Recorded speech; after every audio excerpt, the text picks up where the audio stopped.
Now, for more on governance at the local and national level, we're joined by governance expert Dr. Tim Maake. Very good evening to you, Dr. Maake. Thank you for your time.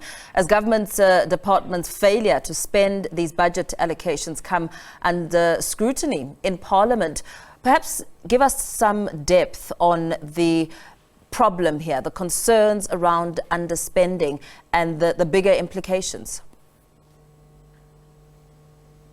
Thanks, Paul. Good evening to you and good evening to viewers.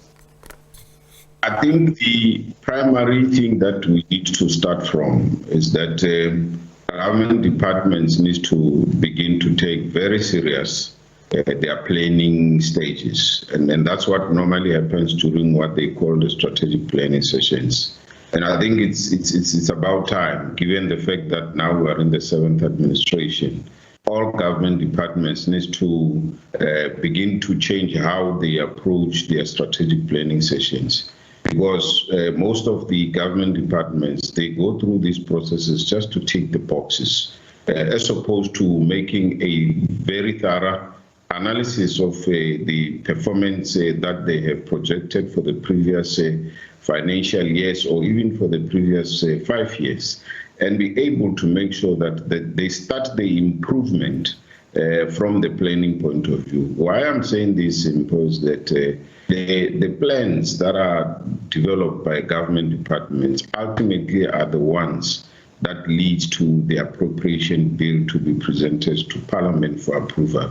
So if your plans are not smart, and the smart meaning that they've got to be very simple, measurable, realistic, achievable, time-bound, surely you will not realize that indeed you are not performing according to your plan. So that is the reason why it becomes a reaction at the end of the financial year for government departments to only realize and discover when it is too late that they ought to have spent the amount of money that was allocated to them. So that speaks to, firstly, poor planning. If you don't plan properly, definitely you'll not be able to discover the deficiencies during the implementation stage.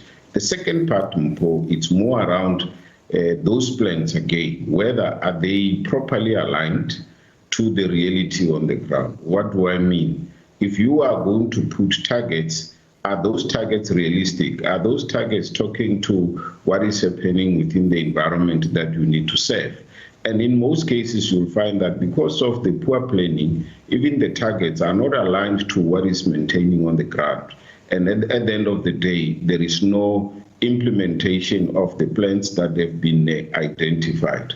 But equally important is the whole notion of whether when they were developing those plans, was there adequate or sufficient public involvement insofar as making sure that at the end of the day, what they put into the plans and what they are going to resource financially speaks to exactly what the public requires from government. So as a result of that, it then compromises as well the oversight role that is played by Parliament, because if Parliament is only going to look at the non-spending, I would say that they are only looking at the symptoms, but they are not drilling deep down to deal with the contributing factors. And the contributing factors, it's the fact that we need to begin to interrogate the strategic plans that the government departments develop and get tabled for approval, because those strategic plans ultimately are the ones that influence or informs what we call the annual performance plans of the government departments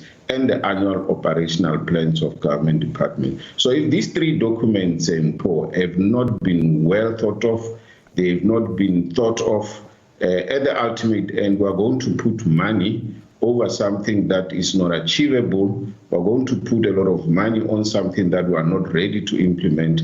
We're going to put money on something that still needs thorough investigations or planning before we can start implementing it. That is the reason why you have money being returned to national fiscals, because it starts from a point of planning, then it goes into the resourcing, then it goes into the monitoring and evaluation, which, as long as there is a mismatch, certainly we will sit with the kind of situation that we are sitting with. As you speak about the ripple effect of poor planning and questioning whether poor planning is properly aligned to, well, the planning process, whether or not it's properly aligned to the reality on the ground, we know that municipalities' woes are deepening, service delivery is faltering, infrastructure is crumbling. And as you and I speak, calls are now intensifying for new leadership to step in to pull the city of Johannesburg out of its downward spiral. I mean, civil society organizations and frustrated citizens and politicians are saying enough is enough. Surely this is a call that doesn't come as a surprise. Not really. I mean, we all know what has been happening within the city of Joburg for quite a number of years for now. And it is concerning that there's no decisiveness in terms of making sure that the situation gets corrected. So it doesn't come as a surprise when civil society organizations are now beginning to pick up their voices and say, we've got to make sure that the issues of leadership within the city of Johannesburg are taken into serious consideration. And one would certainly sympathize with that situation precisely because we know the critical importance of the city of Joburg. It is the economic hub of the country. Now, we can't afford to have the city of Joburg being dysfunctional or being unable to provide for the legislative mandate that it has been set up for. So certainly there has to be decisiveness in terms of making sure that the situation in the city of Johannesburg it's really kept and it's really managed in such a way that there has to be a serious change before it becomes too late. So surely, yes, it doesn't come as a surprise. We know what has been the conditions within the city of Joburg in as far as the provision if you'll allow me, as you speak there about what have been the conditions, how much of a role do you think now the historic failure of leadership in the city of Johannesburg plays in this call for Gwamanda and his mayoral committee to step down, more as we factor in the impact on the city's most vulnerable? Obviously, this whole leadership problem in the city of Johannesburg is something that we have mentioned previously, that it definitely goes to affect the provision of basic services, and anyone who comes into the system will still face the same situation for as long as there's no unity and cohesion amongst the leadership of the city in terms of the municipal councillors, precisely because within the city you do not have any political party that is able to provide the leadership insofar as the direction the city that must take.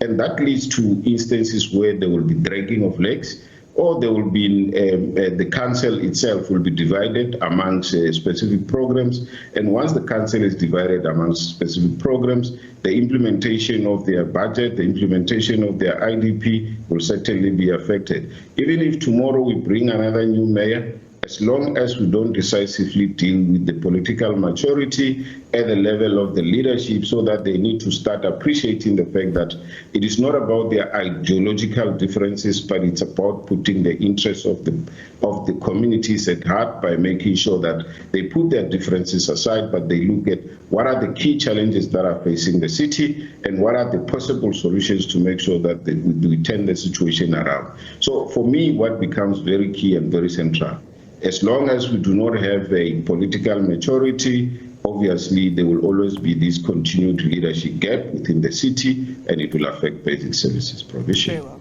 Thank you so much for weighing in on this discussion. We're going to have to leave it there for now. Governance expert Dr. Tim Maake just giving us a sense of the ripple effect when it comes to the law, when it comes to political parties and the state of the city of Johannesburg.